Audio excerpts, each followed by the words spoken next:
طبعا كلنا متابعين الخناقة الدايرة على السوشيال ميديا والجدل الكبير ما بين ريهام سعيد وكروان مشاكل. ريهام سعيد قدمت بلاغ ضد كروان مشاكل بتتهمه ان هو اساء للوطن وتراب الوطن واساء الى المياه المصرية والى اخره، وعليه كروان مشاكل اتحكم عليه ب2 و100 ألف جنيه غرامة.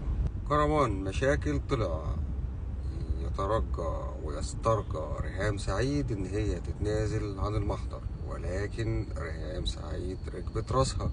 طلع ابو كروان بتصريح هام جدا وقال لريهام سعيد يا حاجة. طبعا الكلام ما عجبش ريهام سعيد وقالت انا هدخلك السجن جنب ابنك علشان العيلة كلها تبقى جوه. حاجة اخيرة بس بقولها للاستاذة ريهام سعيد، العفو عند المقدرة.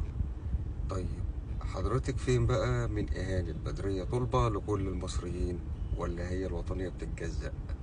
تحياتي وصباحكم فل.